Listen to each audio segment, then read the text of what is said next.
20 años transformando una realidad para Córdoba, con una forma única de hacer, sentir y estar presentes siempre. Grupo Edisur, desarrollando ciudad. Macro, cerca siempre.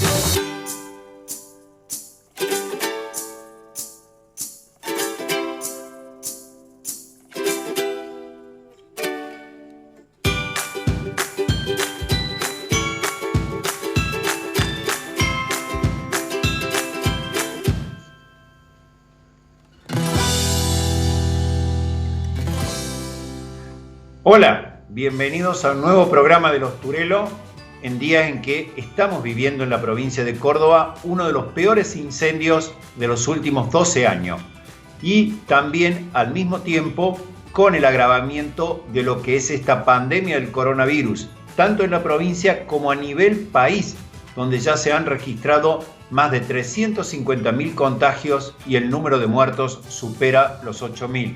Una delicada situación tanto en lo ambiental como en lo sanitario. Hola Sebastián. Hola Juan, te agrego algunos datos a los mencionados. Los incendios se estiman que ya han afectado a 120.000 hectáreas en 10 provincias. Esto es un tercio, alrededor de 40.000 hectáreas habrían sido arrasadas por el fuego en Córdoba. Con respecto al COVID, también hay cifras récords. Lamentablemente, en los últimos días se registraron más de 100 muertes y 10.000 contagios diarios. En relación a la economía, resta saber si habrá mayores restricciones para la compra de dólares, es decir, un endurecimiento del cepo, y el anuncio por parte del gobierno nacional para reactivar la economía de 60 medidas. Por último, se está tratando la reforma judicial en el Senado, donde se espera que tenga media sanción, ya que el Frente de Todos hará valer su mayoría, y con media sanción quedará, por supuesto, el debate en la Cámara de Diputados. Hay que decir también que en las inmediaciones del Congreso hubo manifestaciones protestando en relación a esta reforma judicial. Bueno, como ven, muy intensa los últimos días de agosto, y también la cantidad de información e invitados que va a tener este programa. Así que, sin más, presentamos ahora los invitados y temas de este programa.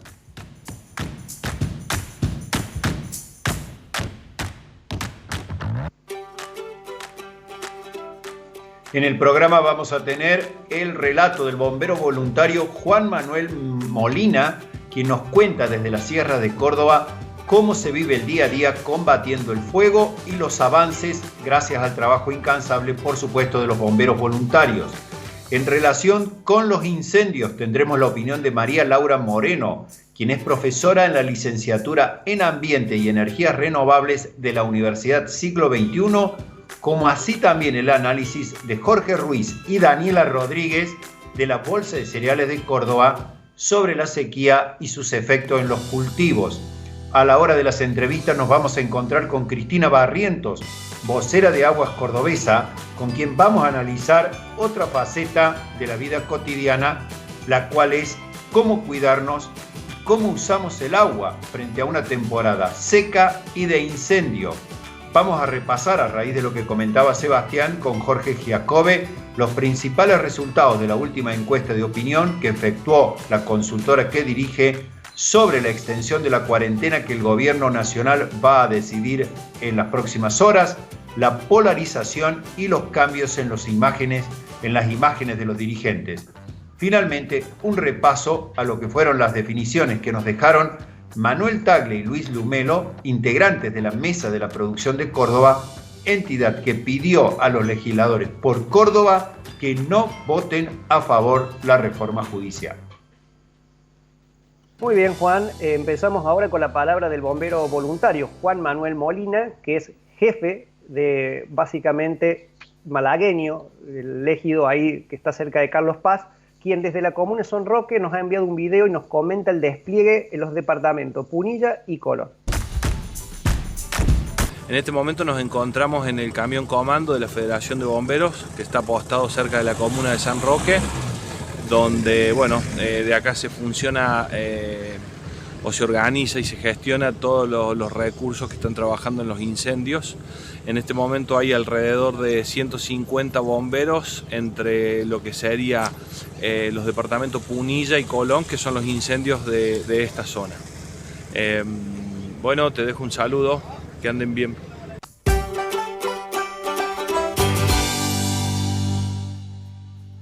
Bueno, a pesar de los esfuerzos que realizan los bomberos voluntarios, allí con el testimonio de Juan Manuel Molina, y también personal de defensa civil de los municipios y las comunas que están afectados por lo que es la expansión de los incendios allí, como comentaba Sebastián, casi 40.000 hectáreas quemadas en Córdoba, y también de toda la infraestructura del Plan Nacional contra el Fuego, parecen que todos estos esfuerzos no alcanzan debido a lo que ha sido sin duda la intencionalidad humana. Se habla de personas detenidas, como también por la actuación por negligencia, quienes prendieron fuego a lo mejor simplemente para mejorar las condiciones del ambiente de sus campos o de las sierras. Todo esto ha provocado pérdidas incalculables y ha golpeado muy duramente la vida de miles de personas. Sobre el impacto ambiental, tenemos la opinión de María Laura Moreno, quien es profesora en la licenciatura en Ambiente y Energías Renovables de la Universidad Siglo XXI. Las consecuencias ambientales que estamos observando en la provincia de Córdoba producto de los incendios son muy drásticas. Pensemos que gran parte de los incendios se están sucediendo en el escaso bosque nativo que nos queda, con pérdida de bosque maduro y toda la biodiversidad que está asociada a él. A su vez, pensemos que cuando el fuego pasa sobre el suelo se pierde fertilidad, se degrada y como consecuencia se desertifica el suelo. En los incendios que se han producido a principio de año en Pampa de Achala, que es una zona de cuenca hídrica en la provincia, cuando el incendio pasa sobre el suelo, lo erosiona de tal manera que cuando lleguen las lluvias en la época de verano, ese suelo no va a poder absorber agua y como consecuencia se van a producir inundaciones. Por último, es importante mencionar la contaminación de los cursos de agua producto de las cenizas que llegan a ellos.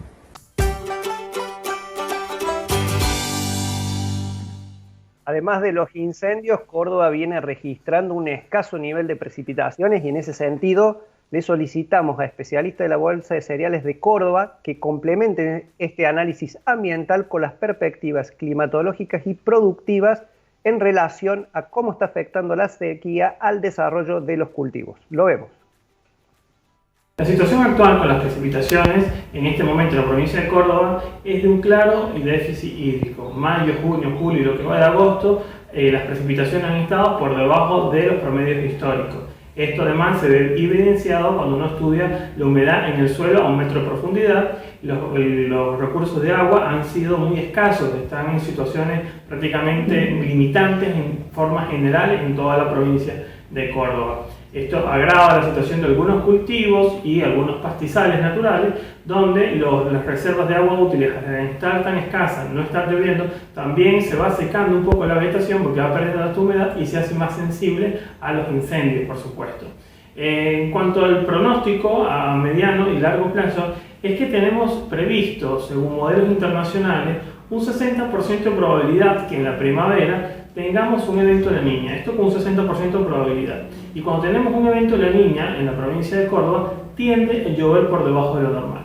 No siempre es así, pero cuando se estudia a nivel estadístico, la mayor parte de las veces tenemos precipitaciones por debajo de lo normal, lo cual esto lleva a tomar ciertas medidas y ciertos manejos desde el punto de vista agronómico, ya que en este momento está tan limitante las condiciones de agua en el suelo y encarar una primavera probablemente con lluvias por debajo de lo normal, hay que aprovechar los recursos que están en este momento disponibles y un mejor manejo del agua. Hasta ayer prácticamente todas las estaciones meteorológicas de la bolsa registraban más de 110 días sin lluvias. Esto puesto en meses sería todo mayo, junio, julio y gran parte de lo que va de agosto sin haber recibido ni siquiera 10 milímetros. Todo esto se traduce en los suelos en una importante sequía, donde las condiciones hídricas son limitantes para el desarrollo de los cultivos en prácticamente todo el territorio de Córdoba. Digo hasta ayer porque en el día de hoy hubo algunas precipitaciones aisladas en algunas localidades, principalmente del centro y sudeste de la provincia, que fueron de entre 5 y 30 milímetros de intensidad. Hoy en día los cultivos sembrados más importantes son trigo y garbanzo, y ambos están experimentando síntomas de estrés hídrico moderados a altos, pero también daños por frío y heladas en muchas zonas de la provincia. De trigo tenemos estimada una superficie de 1.200.000 hectáreas, de las cuales hoy en día un 45% está siendo reportado en estado regular a malo. El estado del garbanzo es levemente mejor al del trigo, pero igualmente un 32% del área se reporta con estados regulares a malos también.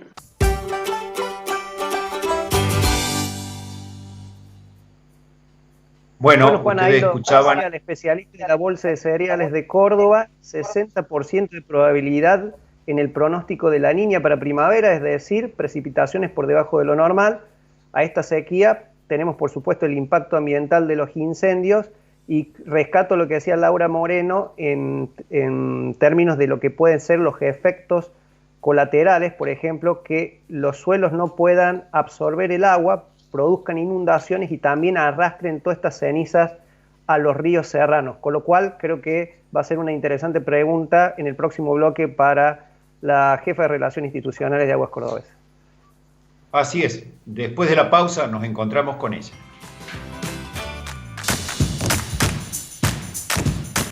Aceitera General Dehesa. Desde hace más de 70 años, una empresa comprometida con el desarrollo del país, apoyando a las generaciones del futuro. El mundo cambió. La forma de comprar tu auto también. 6 marcas de 0 kilómetro y más de 700 usados en un solo lugar. Gestiona todo desde tu casa. Consultanos a través de nuestros canales virtuales. Cotiza tu usado, simula la financiación más conveniente y obtené tu presupuesto digital. Contá con el seguimiento online de nuestros asesores y aboná con la mayor seguridad. Disfrutá la evolución digital de Autocity.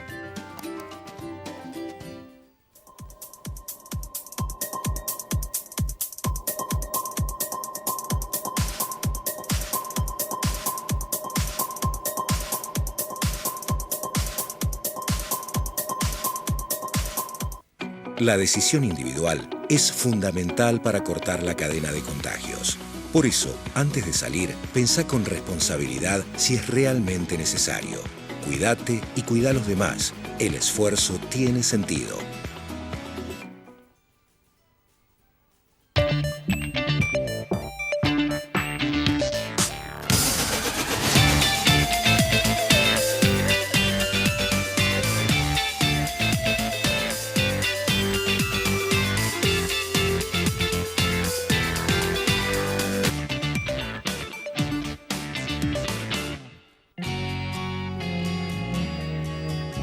Amo la música, amo cantar.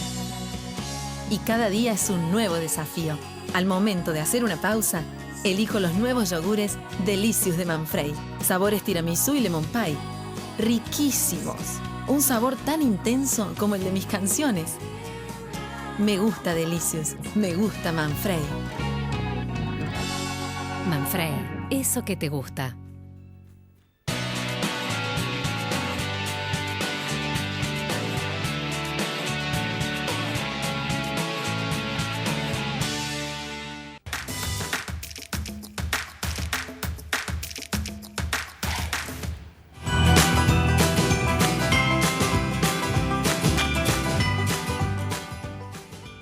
Ahora sí, estamos de vuelta en Los Turelo con una invitada muy especial. Hablamos de grave situación que se vive en los incendios, el fuego que está provocando y creciendo a niveles agigantados en las sierras y el norte de Córdoba. Esperamos la lluvia y recordamos todo el tiempo esa palabra que es el agua. Así que hoy vamos a hablar con una especialista, no solo de los incendios, sino de otras cosas que tenemos que tener en cuenta en estos momentos de sequía. Así que recibimos aquí en Los Turelo a Cristina Barrientos. Ella es responsable de Relaciones Institucionales de Aguas Cordobesas. Bienvenida, Cristina.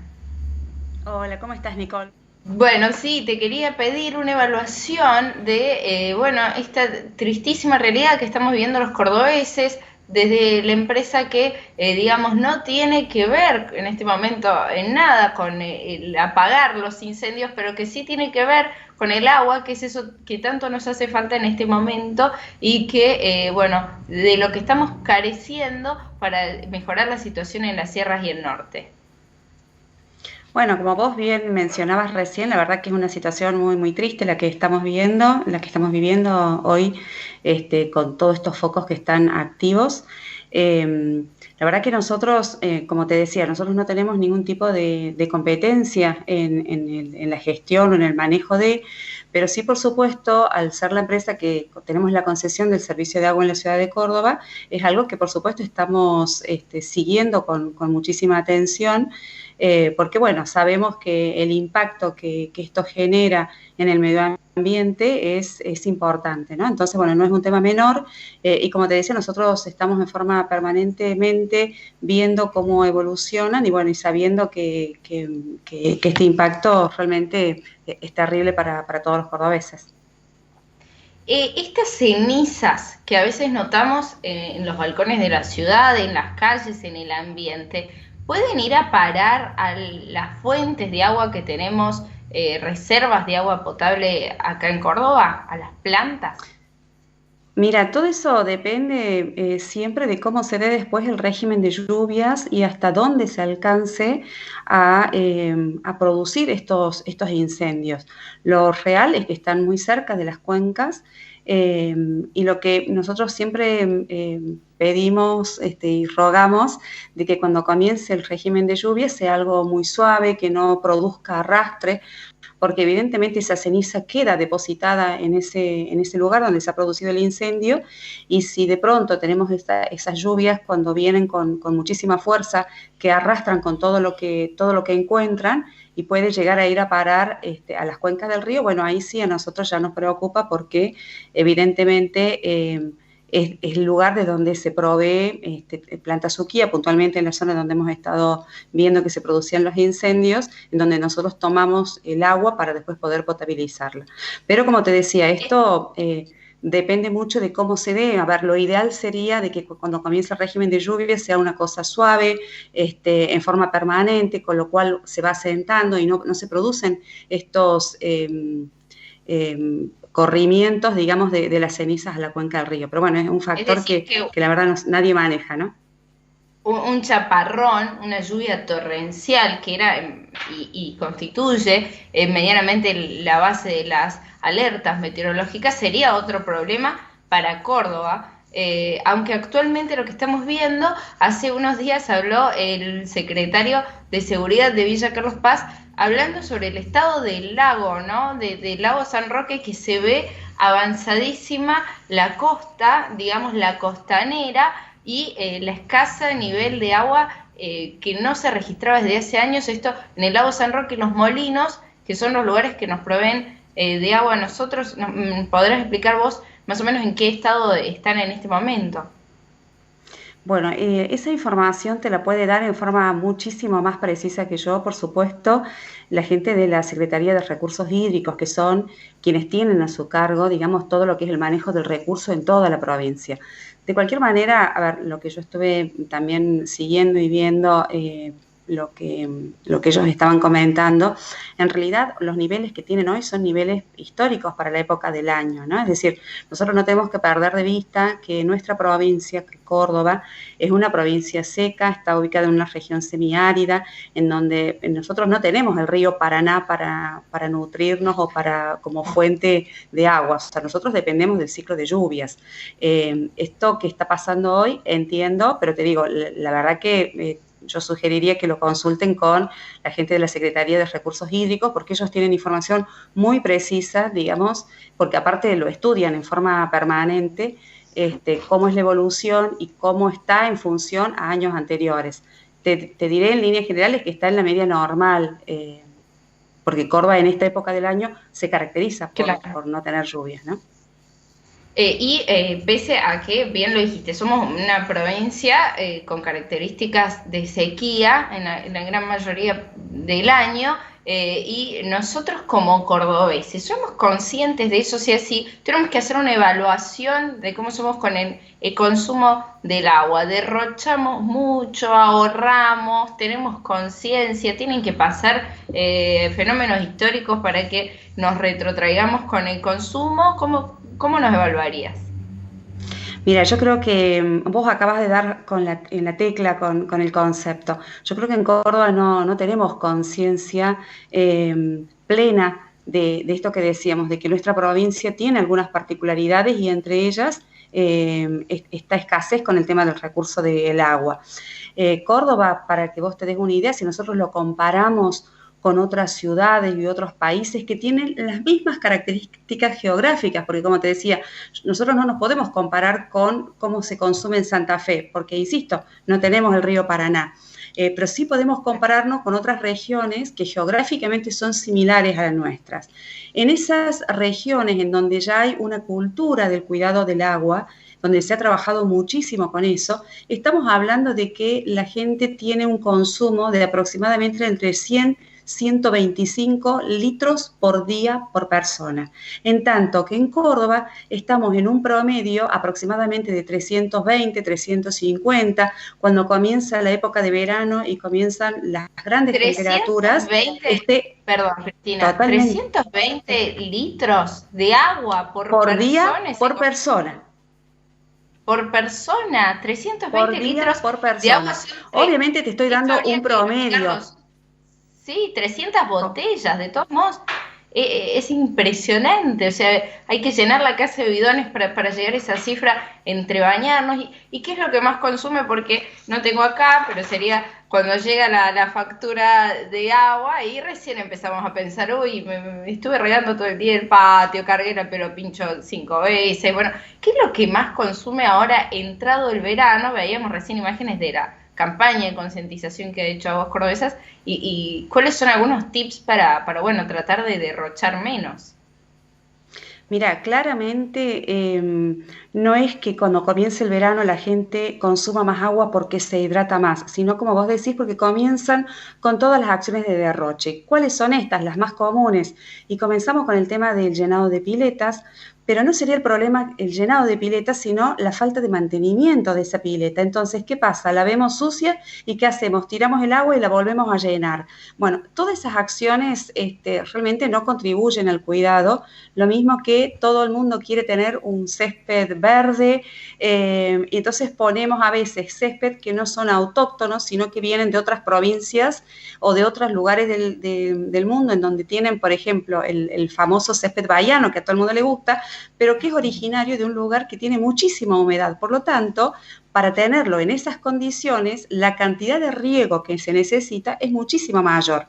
Entonces, bueno, son algunas cosas que nosotros advertimos cuando comienza, te decía, la temporada, en donde la gente como que se olvida, dejamos la manguera puesta y nos vamos a hacer otras actividades y nos olvidamos que estamos hablando del agua potable, ¿no? Muchas de nuestras campañas justamente hacen foco en eso. El agua que uno derrocha es el agua que le va a faltar a otro en algún momento, porque una cosa que también hay que tener muy claro, las dos plantas, tanto planta Suquía como planta Los Molinos, están al máximo de la capacidad de potabilización. Y como te decía antes, estamos potabilizando el agua que sería necesaria para el consumo no solamente de la ciudad de Córdoba, sino para 4 veces la cantidad, porque si otra vez nos acordamos que el consumo promedio en un lugar con mayor cuidado es de 100 litros por día por persona, y yo te digo que nosotros estamos en casi 400, quiere decir que estamos consumiendo 4 veces más de lo que debiéramos. Entonces, bueno, esas son las cosas que por ahí uno tiene que tener conciencia y saber de que estamos hablando de un recurso que es escaso y que es vital, que es esencial para la vida. Nosotros necesitamos hidratarnos como seres humanos en forma permanente, ¿no? Decías agua potable, ¿no? Una locura gastar, veía una imagen, 120 litros, 100 botellitas de agua para lavar el auto con una manguera, con agua potable, de la que podrían muchísimos niños y familias necesitar esa agua para poder hidratarse. Y por último te pregunto, que mencionaba las piletas, se espera un boom con el turismo incierto todavía, no sabemos qué va a pasar en las vacaciones, entonces muchas familias ya empezaron a pensar, armar la pileta, comprar, a tratar de hacer la obra, ¿sí? El verano se disfruta en casa. Y eso implica, como decís vos, además del mantenimiento, un costo en agua. Si bien las tarifas están congeladas, ¿no habría alguna actualización de acá hacia el verano? Mira, entiendo que en este contexto, como vos decís, nosotros estamos hoy, este año no hubo ningún tipo de actualización, no hubo mesa tarifaria, nosotros estamos con las tarifas que son de agosto de 2019, brindando un servicio que siguió en forma plena durante toda esta etapa, porque la verdad que la empresa ha seguido trabajando en forma permanente y con costos que no han quedado atados a agosto de 2019, ¿no? Acá, a ver, el otro día nos preguntaban si nosotros estábamos previendo mayor capacidad de producción para justamente tener en cuenta el tema de las piletas. Y lo que yo vuelvo a insistir, que tiene que quedar muy claro, es que se está produciendo el máximo de la capacidad que tanto los molinos como el San Roque nos proporcionan. Es decir, nosotros no podemos sacarle más y nuestra empresa es una fábrica de producir agua potable. Con lo cual, acá el problema no sería que hagamos la pileta, el problema sería que no mantengamos el agua que tenemos en la pileta, el problema sería que, como te decía antes, ante la primer basura o ante que la vemos un poquito sucia, en vez de mantenerla, tomamos la decisión de cambiarla. La verdad que la tarifa continúa siendo barata, estamos hablando de que hoy vos tenés una tarifa promedio de lo que paga el ciudadano en la ciudad de Córdoba de 500 pesos en forma mensual. Entonces, por ahí la tentación de decir, y mucha gente hasta nos lo dice, bueno, yo consumo porque yo lo pago, y no pasa por ahí, ¿no? O sea, pasa por el criterio de saber de que estamos ante un recurso, otra vez, que es esencial, que es un recurso limitado y que es necesario para la vida.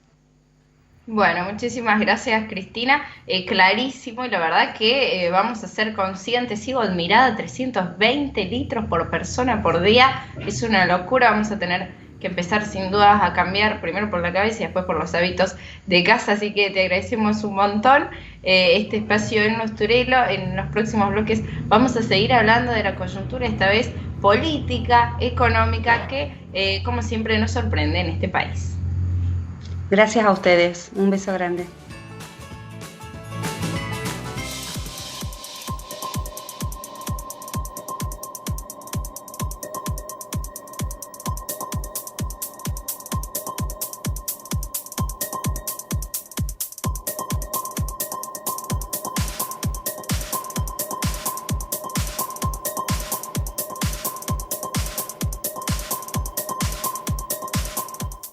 En Banco Macro te damos más opciones. Si necesitas un préstamo o un adelanto de sueldo o haberes, pedilo desde la app Macro o banca internet. Conoce más en macro.com.ar/préstamos. Vos elegís, nosotros estamos cerca. Macro, cerca siempre. La decisión individual es fundamental para cortar la cadena de contagios. Por eso, antes de salir, pensá con responsabilidad si es realmente necesario. Cuídate y cuida a los demás. El esfuerzo tiene sentido.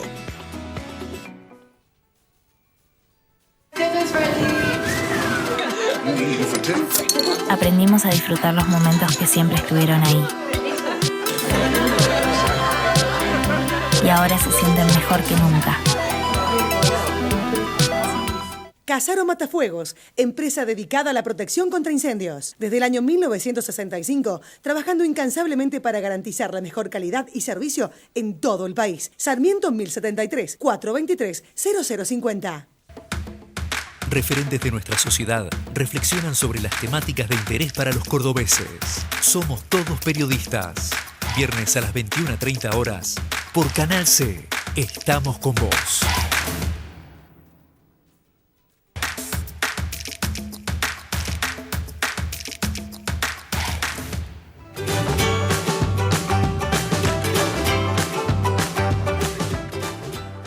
Tercer bloque, Los Turelo. A continuación, el análisis de Jorge Giacobbe sobre los reclamos planteados en las marchas, la profundización de la polarización y el nivel de aceptación de la extensión de la cuarentena. Hay que recordar solo una cosa: el fragmento que vamos a ver es de una entrevista de la semana pasada. Hoy el aislamiento en Argentina ya supera los 160 días. La manifestación fue muy gelatinosa en términos de eslogans, digamos, de conceptos. ¿Cuál era el concepto? No había un concepto que nucleara a toda esa opinión pública. Me parece importante entender que cuando la gente en situación de masa se convierte en muchedumbre, es porque hay un reclamo visceral que es muy fuerte. Cuando la gente está en situación de masa llamamos a un grupo de gente que está sometida al mismo estímulo o que le sucede lo mismo, pero que está en lugares físicos diferentes. Suponete cada uno en sus casas. Cuando pasan a estar, cuando tienen la necesidad de pasar a estar en el mismo espacio físico, de reconocerse, de ver si son muchos o si son pocos, de empezar a tener un espíritu de cuerpo. Y no hay una consigna clara, lo que hay que leer es que es un gran ejercicio catártico. Y es la primera fase de un proceso que en la Argentina lo vemos muchas veces, que es que primero se crea la demanda y el sistema político después, te diría bastante tiempo después, pone un producto en la góndola para satisfacer esa demanda. Lo vimos en el 2009, lo vimos en el 2013, en el 2015 también. Entonces se empieza a recrear un porcentaje de la opinión pública que está cansada, que está agotada, que está volviendo a su posición original, digamos, previa a la grieta, que le va a pedir al sistema político, dame una herramienta para pegarle un sopapo a los que están sentados. Hoy por hoy el 44% de los argentinos dice que quiere que el gobierno pierda las elecciones del año que viene. 44%. Fíjate que es un dato bien interesante. Entonces, si vos pensás en el 44% de la masa total de los votantes argentinos, podés tener una plaza y podés tener un montón de plazas, porque es mucha gente. Pero para ser justos con el momento, hay que decir también que en la otra esquina del ring hay un 34-35% de argentinos que quieren que el gobierno gane las elecciones. Con lo cual tampoco sería para nada extraño que el mes que viene haya manifestaciones tan grandes como la que vimos en el sentido contrario, a favor del gobierno. Ya estamos de vuelta polarizados. Y de esos dos grandes elementos, de ese par de opuestos, van a surgir este tipo de cosas de acá hasta las elecciones. Y vos decías este hartazgo, quiero consultarte por el estudio de opinión pública que han realizado. Hablamos con mi padre, ya se han cumplido 150 días del aislamiento. Mañana estrictamente se cumple justamente los 5 meses. ¿Cuál ha sido la actitud de las personas frente a esta extensión del aislamiento? ¿Aprueban o no desaprueban la cuarentena? Podemos utilizar muchas variables para medir cómo fue cambiando el clima electoral. Una de ellas es el nivel de aprobación de las extensiones de la cuarentena. A fines de marzo, cuando Alberto extiende por primera vez la cuarentena, no cuando la implementa, sino cuando la extiende por primera vez, el 85% de los argentinos estaba de acuerdo con la extensión de la cuarentena. Hoy es 44%. Y ya, por un poquito, es más la cantidad de gente que está en desacuerdo por extender la cuarentena que aquella que está de acuerdo por extender la cuarentena, que es 43%. Es decir, que están igualados estos dos polos, entre los que aprueban la extensión de la cuarentena con aquellos que desaprueban, básicamente. Totalmente. Y complementariamente, te tengo que decir que el miedo al coronavirus está claro que no bajó. Sigue siendo 75% la cantidad de gente que le tiene miedo al coronavirus. Esto te dice que los argentinos nos pusimos fastidiados, digamos, o fastidiosos respecto de la cuarentena, pero no porque no comprendemos la herramienta, ¿ok? No porque creemos que no sirve más. Entendemos perfectamente que es la única forma de protegernos del coronavirus conocida hasta que venga la vacuna. Lo que sucede es que no podemos más, no damos más. Se disoció lo racional, lo que podés entender, de lo emocional, que es lo que podés hacer con el cuerpo, digamos. Ahí estaba la palabra de Jorge Giacobbe. Ahora vamos a ver el segundo fragmento de la entrevista, donde básicamente analiza la evolución de la imagen de diferentes dirigentes políticos, entre ellos la de Alberto Fernández, la cual refiere como a una especie de comportamiento de montaña rusa. Además nos va a explicar por qué Argentina puede convertirse en una picadora de carne política. Lo vemos. Te hago una consulta en relación a la evolución que ha tenido la imagen de los principales dirigentes, empezando, por supuesto, por el presidente. He leído una columna justamente en el estudio de investigación pública que han hecho, tuya, que al referirte justamente a los cambios en la imagen de Alberto Fernández decías montaña rusa. ¿Por qué no nos explicas un poco este concepto? Porque cuando vos te subís a una montaña rusa partís de una estación, te subís a un vagón loco que te va a mandar primero para arriba y después te va a sacudir, te va a dar vueltas y demás, y te va a llevar a la misma estación de la cual partiste. Ahora, cuando volvés a esa estación, cuando te bajás, no estás igual que cuando te subiste, estás más despeinado, te tiemblan las piernas, el corazón se te sale por la boca. Bueno, a Alberto le pasó exactamente lo mismo, entró a la pandemia y tenía 37% de imagen positiva y 45% de negativa, 37 y 45. Cuando logra su mayor aceptación, en ese momento de finales de marzo, alcanza 68 puntos de imagen positiva, creció 30. Una cosa te digo, inédita, en 30 años de Giacobbe y Asociados, yo había visto un caso como estos una sola vez. No es algo común. Y entonces empezó a caer, la gente se empezó a fastidiar, empezaron a cometer errores, hay una serie de cosas que lo explican, pero en definitiva hoy Alberto vuelve a tener exactamente lo mismo, 37 puntos de imagen positiva y 45 de negativa. Completame, por favor, la foto con la vicepresidenta Cristina Fernández de Kirchner, Horacio Rodríguez Larreta, Axel Kicillof, para tener, digamos, una radiografía, una foto actual de lo que es la imagen de ellos. A ver, Cristina, como lo estamos viendo ahí en esa placa, tiene 28% de imagen positiva y tiene siempre más de 50% de negativa. Hay veces que tiene 55, hay veces que tiene 60%. Pero, en definitiva, Cristina te diría que está muy estable desde hace mucho tiempo. Incluso durante todo el gobierno de Macri estaba registrando números parecidos a estos. Y Kicillof, que tiene 26 de positiva y también un poquito más de 50 de negativa, es, te diría, un calco más joven de la imagen de Cristina. ¿Okay? Se parecen mucho, pero por sobre todas las cosas, pescan en la misma laguna. Los que opinan positivo de uno, opinan positivo del otro y negativo. Eso quiere decir que ninguno le puede aportar nada al otro. Dejando de lado esto de la imagen de los dirigentes, Jorge, quiero consultarte, aprovechando los últimos minutos que nos quedan, en relación a lo que viene. Todavía queda por renegociar con ciertos actores la deuda argentina y todavía se debate todas estas reformas judiciales. ¿Cuál puede ser el impacto en términos de opinión pública, no? La renegociación por la deuda le dejó a Alberto, te diría, 4 puntos de saldo positivo, pero que no se trasladaron a su imagen. Su imagen sigue cayendo. A lo que me refiero es a que la cantidad de gente que en enero decía, me parece que Alberto está gestionando bien la deuda, y la que ahora dice, la gestionó bien, hoy es 4 puntos más. Pero, insisto, no tuvo un buen impacto sobre su imagen, no pudo detener la caída. Me parece que los argentinos hoy están tan fastidiados, están tan enojados, que ninguna noticia buena puede cambiar ese pH, ¿no? Y me parece que el tránsito hacia lo que viene va a ser de mayor desgaste. Nosotros sabíamos, antes de que Alberto fuera presidente y antes de que Alberto entrara a la pandemia, que aunque negociara bien la deuda, la Argentina iba a ser un camino trágico, porque la plata para cubrir, para calmar todas las angustias sociales que hay en la calle no iba a estar, aún con un buen acuerdo de la deuda. Y después vino la pandemia. Y esto nos va a dejar 15 o 20% más de pobres, nos va a pasar la indigencia de 10 a 20%, un nivel de inseguridad terrible, un aumento del narcotráfico, inflación, empresas y comercios muertos, y todo eso se va a convertir en una máquina de picar carne política que va a ser enorme, ¿no? Una tormenta perfecta para el año que se avecina, el 2021, que todavía hay que pasar este año, que es bastante complejo, pero el año que viene, recordemos, hay elecciones de medio término por el tema legislativo.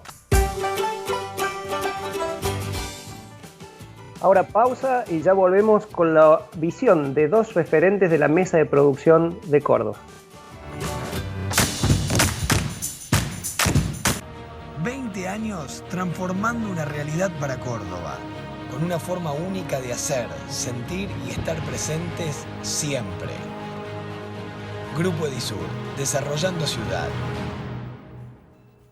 En Banco Macro te damos más opciones. Si necesitas un préstamo o un adelanto de sueldo o haberes, pedilo desde la app Macro o banca internet. Conoce más en macro.com.ar/préstamos. Vos elegís. Nosotros estamos cerca. Macro. Cerca siempre.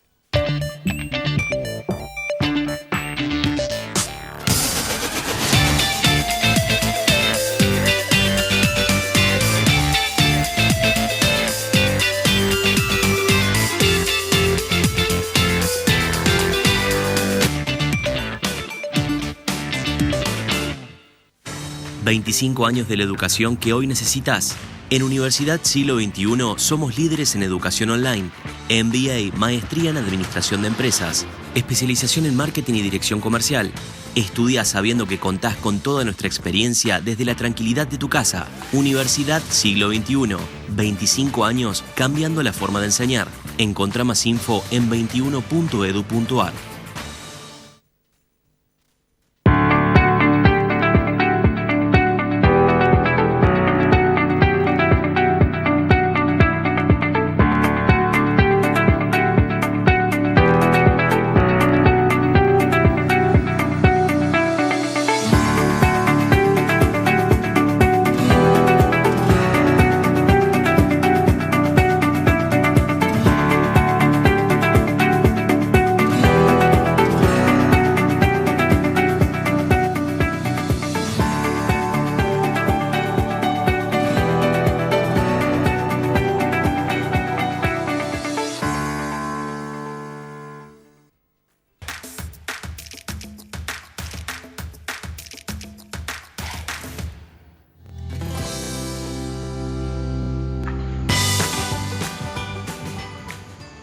No hay dudas de que el Senado de la Nación va a aprobar la reforma judicial propuesta por el presidente Alberto Fernández.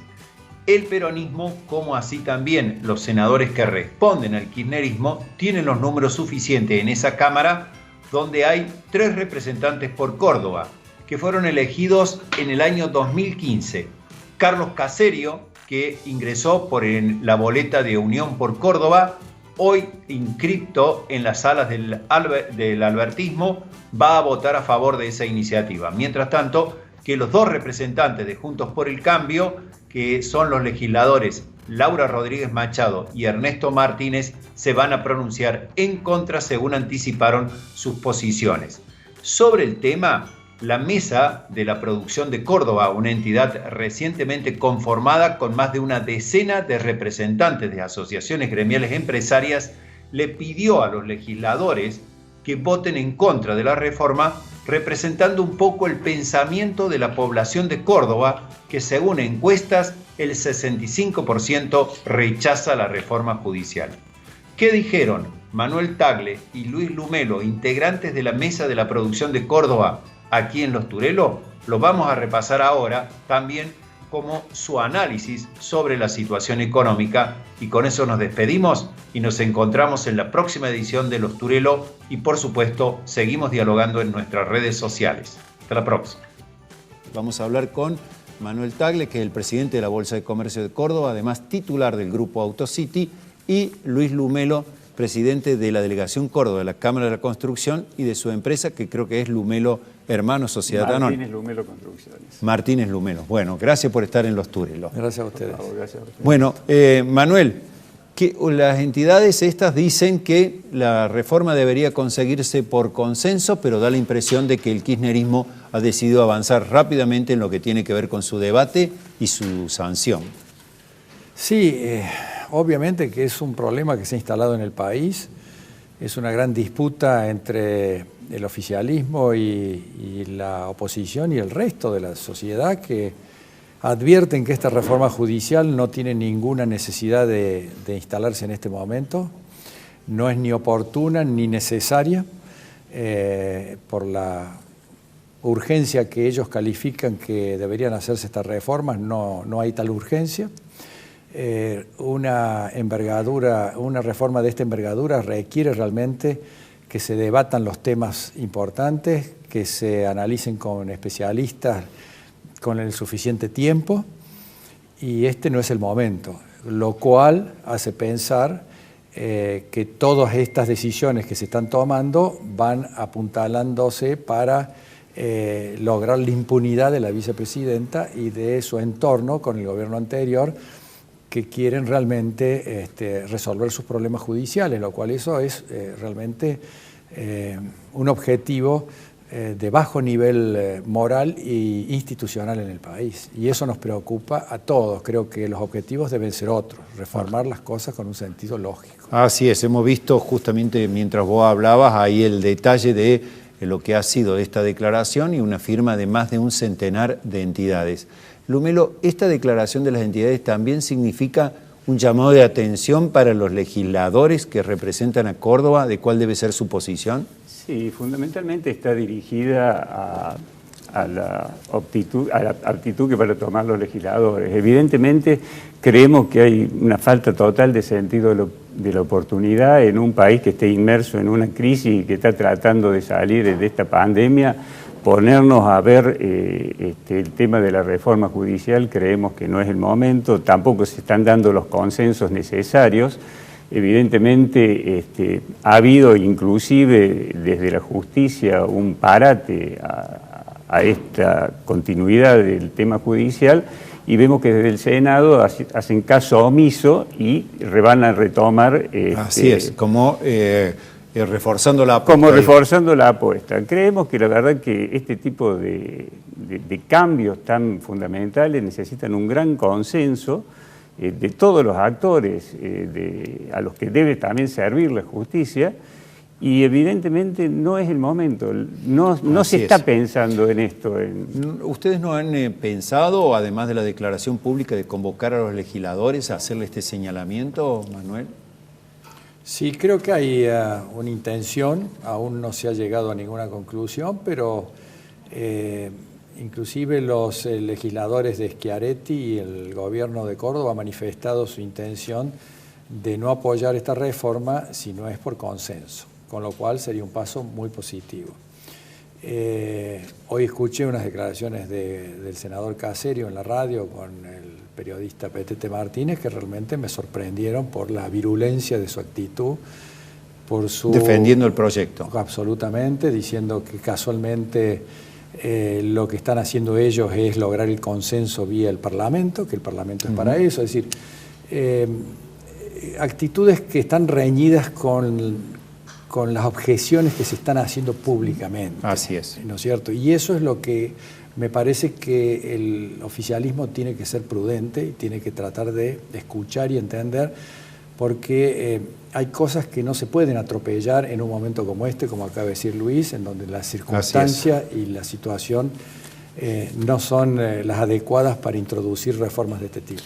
Perfecto, Luis. La declaración es extensa, pero si querés agregar 1 o 2 puntos más de lo que ustedes llaman la atención en ese documento. Bueno, fundamentalmente es la oportunidad, el tema de los consensos, el alto costo que tendría la implementación de estos nuevos juzgados y desde un punto de vista federal, realmente que las provincias tengamos que seguir solventando una justicia que prácticamente atiende a la ciudad de Buenos Aires, nos parece que ya esto se debe dar por terminado. En un costo que se estima cerca de 2.000 millones de pesos, que como decís vos, va a sostener todo el país para los juzgados que van a funcionar. Exacto. Más allá de algunas cámaras que se van a crear en el interior del país. Independientemente de eso, creemos que es un costo. A ver, nadie pone en duda que la justicia necesita alguna reforma. Evidentemente se debe dar por consenso, pero nosotros recalcamos eso. Inclusive lo que hemos hecho a través de este comunicado son simplemente unas reflexiones de un sector productivo que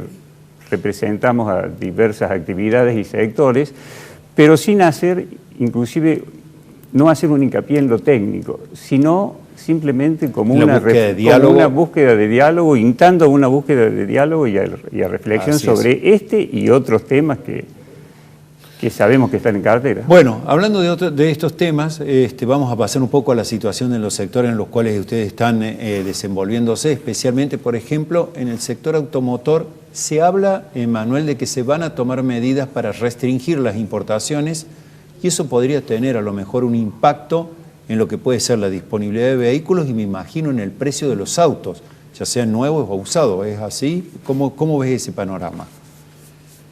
Bueno, esta es una manifestación más de una economía dirigida por el Estado, controlada férreamente por el Estado, con un voluntarismo económico que no respeta la realidad del funcionamiento de la economía. Creen que se puede conducir una economía desde los escritorios del sector público y eso es imposible, los mercados son inexorables Y lo que está pasando es que aparentemente no hay dólares por las restricciones cambiarias. Así es. Las restricciones cambiarias que se entienden en la pandemia, porque obviamente ha habido que controlar un poco la volatilidad que produce esta situación de emergencia, pero que lo importante es tratar de revertir esas situaciones de control para que el cepo cambiario no genere situaciones de tensión demasiado elevadas, donde empiezan a escaparse los dólares a distintos sectores que especulan, que no critico la especulación, simplemente que lo que digo es que se van a sectores que no son los productivos, y por lo tanto creo que están faltando dólares, y eso hace que se restrinja la importación de bienes, entre los cuales los autos. Así es. Hay buques en el puerto de Zárate que están con miles de autos encima que no están autorizados a bajar. Y bueno, y eso significa que vamos a tener con estas restricciones, obviamente, limitaciones de oferta, y por lo tanto habrá aumentos de precio, y ¿quién termina pagando esto? El consumidor también, que es en definitiva el que debería ser el soberano en este proceso económico, el beneficiado de un proceso de oferta y demanda, ¿no? Así es, bien lo ha señalado, junto con las medidas de que a lo mejor se restringe más el cepo para los particulares, habrá también otras medidas, y lo que está demostrando justamente el mercado en estos días, el aumento de los dólares financieros, como se llama. De todos modos, Luis, el gobierno anunció un plan de obras públicas, va anunciando obras públicas para las provincias, e incluso a ustedes, en un documento reciente que elaboraron ahí en el Foro de la Construcción, les preocupa que esas obras estén dirigidas a cooperativas y a movimientos sociales. ¿Por qué?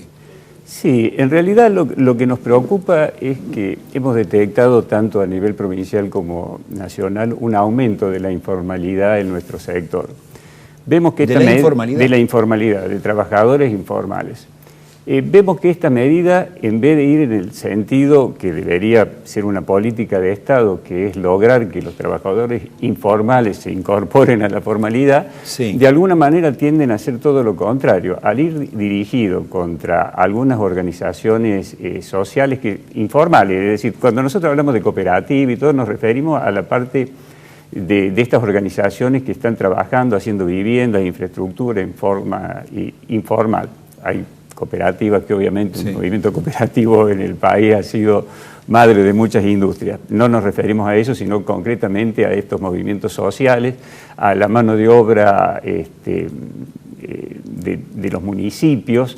Entonces vemos que todos estos planes... O sea, esas obras que llamémosle cordón cuneta, como se llaman habitualmente esas obras, y estas que pudieran emprender en movimientos sociales, ¿ustedes entienden que más que favorecer el trabajo formal, va a favorecer el trabajo informal? Nosotros con resultados económicos. Exacto. Nosotros estamos convencidos de que es así cuando no hay ninguna diferencia en el costo. Es decir, el costo puede ser para el municipio menor contratar a una cooperativa o a un grupo de contratistas informales. Así es. Pero evidentemente que eso es para el municipio. Lo cierto es que para los contribuyentes o el Estado sigue siendo, es el mismo costo, es decir, lo que nosotros después devolvemos, las empresas devolvemos en impuestos, o que nuestra cobertura significa jubilación, salud, el Estado lo tiene que dar por otra parte, es decir, a las cooperativas tienen un costo de construcción de vivienda, pero después el Estado tiene que solventar todos estos otros costos de los que estábamos hablando, que llevan prácticamente a que no haya diferencia en el precio de la ejecución de una vivienda por parte de una entidad informal que por parte de una empresa. El riesgo es que quedan los trabajadores en la informalidad y no tiene su impacto en el resto de la economía, ¿no? En realidad son varios los riesgos. Si uno se va por las experiencias, inclusive no hay una garantía de que que finalmente el motivo por el cual ha sido contratado, que es ejecución de vivienda, se lleve a cabo. Claro. Tenemos sobradas experiencias de que han quedado sin terminar. Y segundo, que la formalidad no se cuantifica, pero evidentemente un trabajador que pueda acceder a crédito, que pueda acceder a todo lo que significa la economía formal, es totalmente superador de la precarización que sufre con este esquema que se está pensando. Exacto. Manuel, para concluir desde el punto de vista de, incluso la Bolsa de Comercio ha realizado varios trabajos, digamos, semanalmente está dando a conocer su posición sobre distintos hechos que van pasando en la economía. No hay una perspectiva, digamos, de una recuperación sólida, por lo menos lo que entiende la Bolsa, digamos, con estos fundamentos como lo está encarando el gobierno nacional. ¿Es así? Sí, creo que es muy difícil la situación económica que estamos viviendo en el mundo, pero sobre todo en países como el nuestro, que tenemos una debilidad estructural financiera. Acabamos de salir de un default que se prolongó demasiado tiempo la negociación, creo que al final sin muchos resultados, pero bueno, creo que ha sido por nosotros elogiado, porque creo que es importante que se resuelva el problema de la deuda, que nos volvamos a incorporar al mercado financiero internacional y podamos pensar en conseguir créditos en el mediano plazo. En el corto plazo va a ser muy difícil, pero con todas esas restricciones la situación económica es difícil de pensar en que se va a recuperar rápidamente.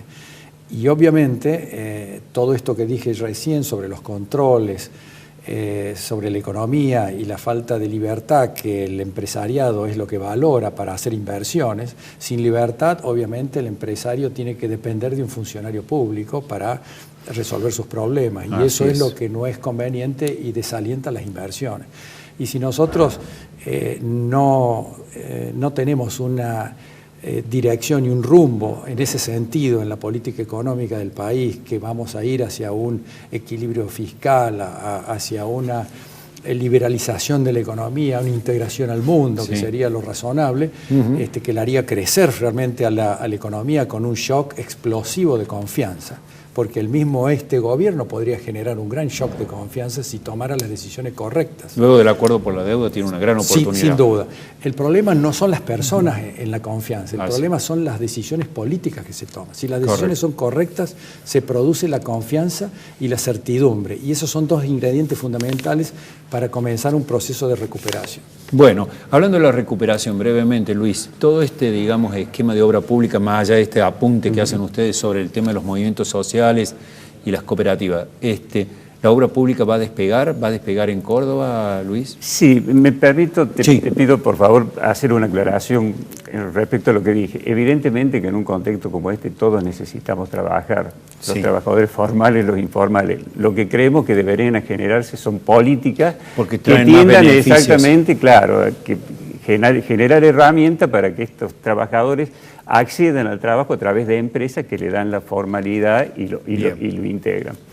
En cuanto a la obra pública, estimamos que sí, que va a haber posibilidad de que vuelva a estar... A ponerse la rueda en marcha. A ponerse en marcha. Lo que comentaba recién Manuel, con el arreglo de la deuda externa, va a permitir que muchos de los créditos que ya estaban acordados puedan llegar a finalizarse y hacer los desembolsos correspondientes para poner el movimiento en la obra pública. Y que haya financiamiento para esa obra pública.